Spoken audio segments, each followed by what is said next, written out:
Modul pertama untuk pembelajaran kita di kelas K3 Migas ataupun K3 umum adalah mempelajari terkait bahaya. Sebenarnya apa sih bahaya itu? Ini adalah fondasi yang sangat penting untuk kita semua belajar terkait bahaya. Baik, ini adalah pendahuluan. Langkah pertama, rekan-rekan semua untuk bisa mengidentifikasi apa itu sebenarnya bahaya. Tujuan akhir atau goal pencapaian bahwa kita setidaknya memiliki ilmu K3. Apa sih ilmu K3 itu adalah jadi ilmu untuk menang ya. Jadi ilmu untuk menang menghadapi ancaman musuh, dalam hal ini adalah bahaya dalam segala situasi dan kondisi, sehingga hidup saat ini dan nanti dilalui dengan sehat dan selamat. Artinya memang bahwa ilmu ini, ilmu K3, nanti ilmu yang mempelajari bagaimana kita secara keilmuan untuk menghadapi ancaman setiap bahaya di tempat kerja. Poinnya adalah bahaya. Nanti kita harus mengenal, kemudian memahami terkait bahaya. Jadi pemahaman ini adalah fondasi dasar ilmu tentang keselamatan dan kesehatan kerja.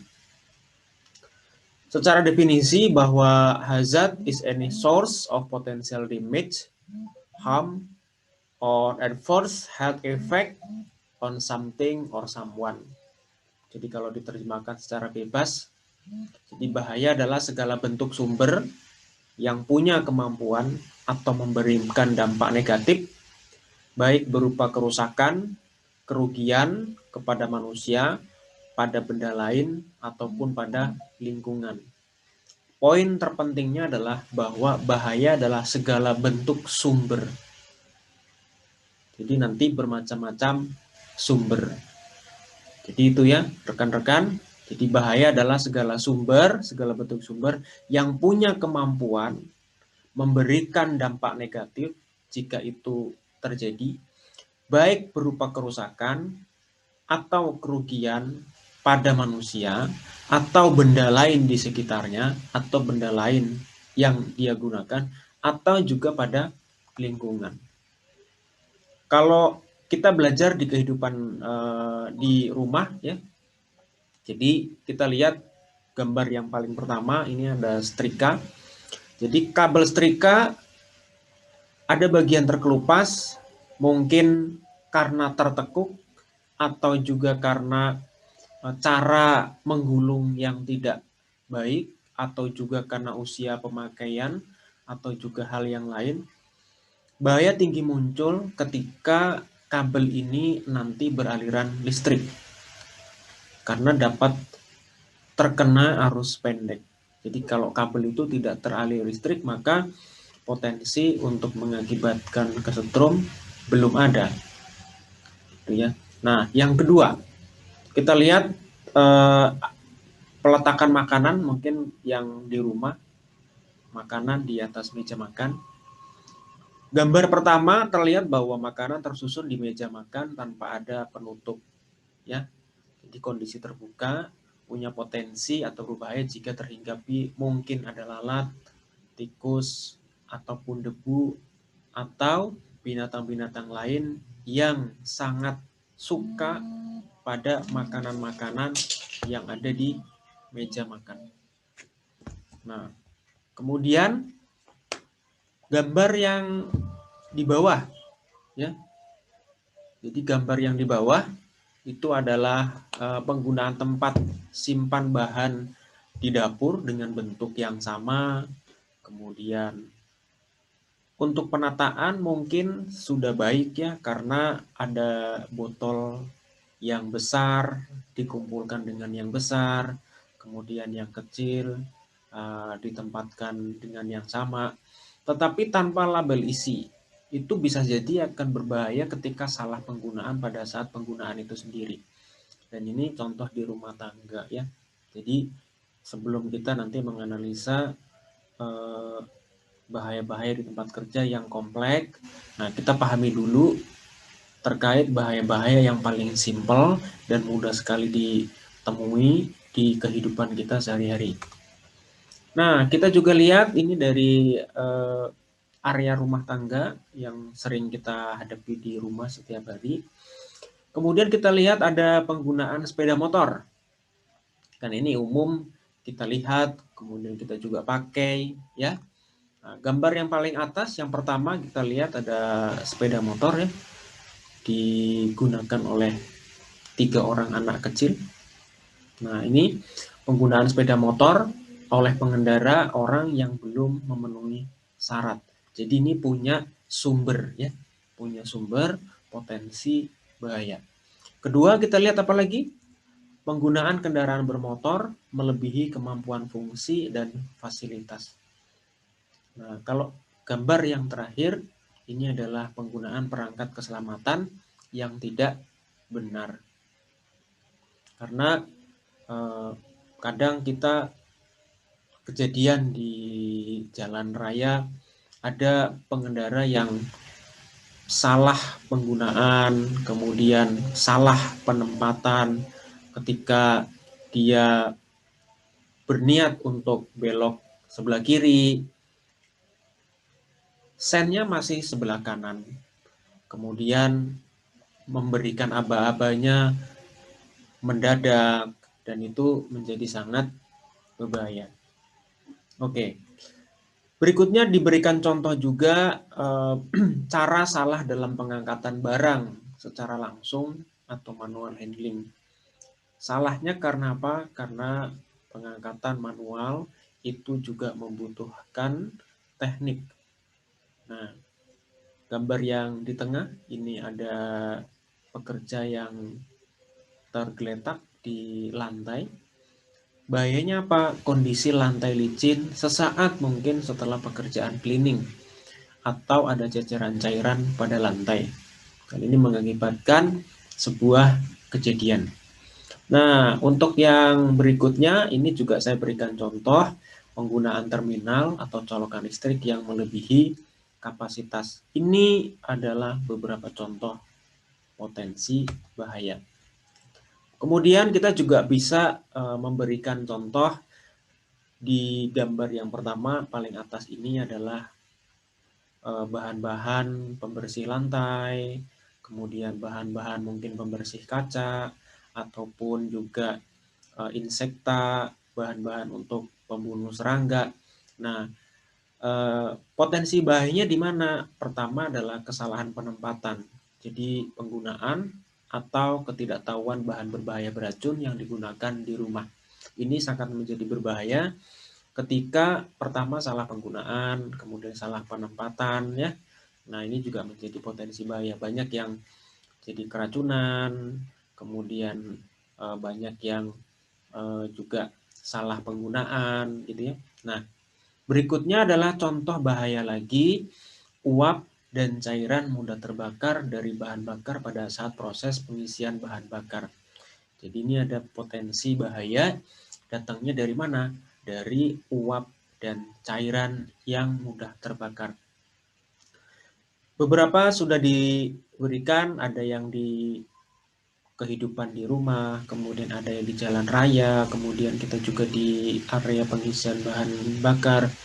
Kita juga bisa melihat potensi bahaya pada penempatan atau penanganan pada bahan berbahaya beracun pada lingkup industri.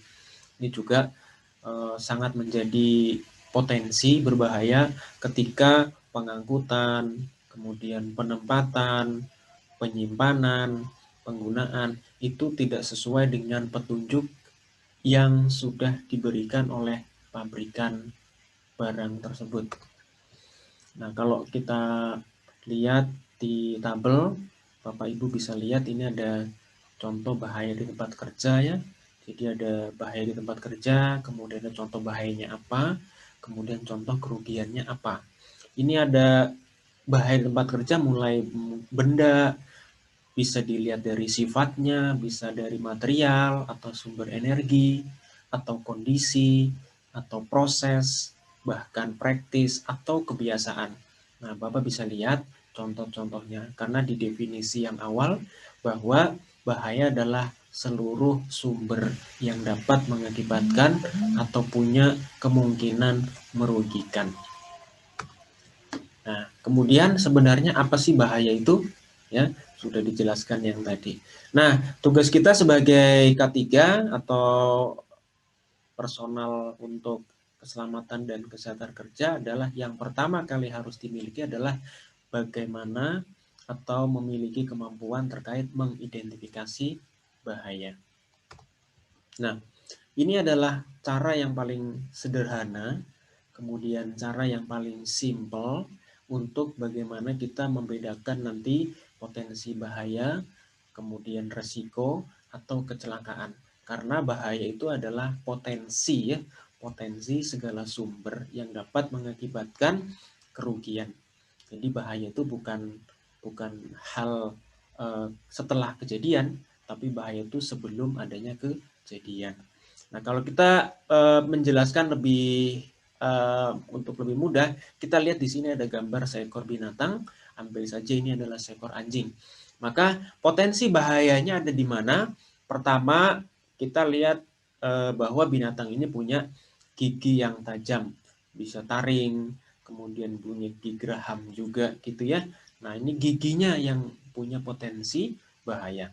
Kemudian ada kuku yang runcing, sifat agresif, mungkin ada kutu, kemudian bau, kotoran, dan suara. Ini adalah potensi bahaya yang ada di seekor anjing.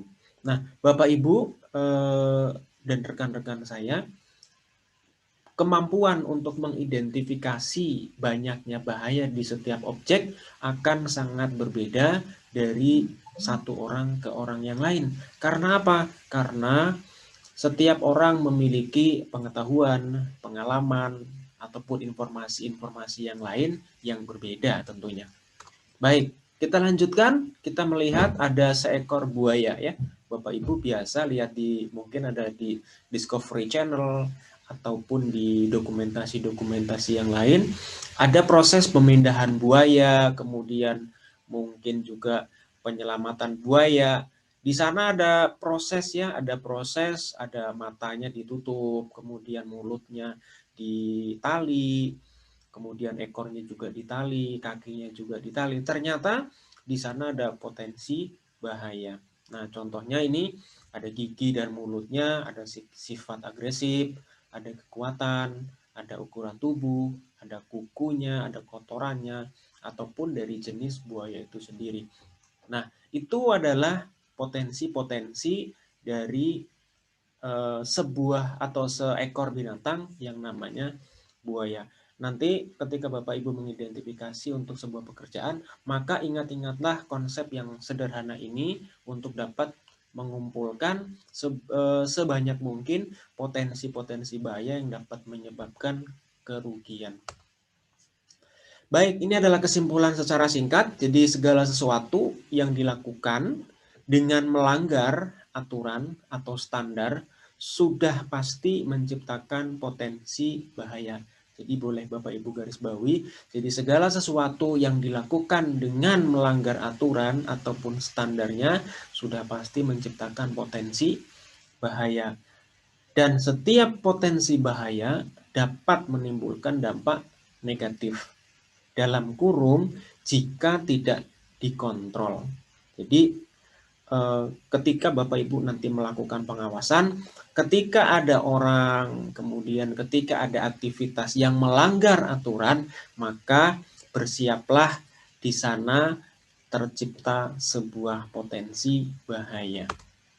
Nah, contoh kita lihat, jadi kita bahas lagi gambar yang sebelumnya bahwa aturannya adalah bahwa sepeda motor hanya boleh dikendarai oleh orang yang punya kemampuan fisik, usia, dan keahlian. Nah, jika digunakan oleh adik-adik dengan kemampuan fisik, usia, atau keahlian yang tidak memadai, artinya di sana ada pelanggaran ya.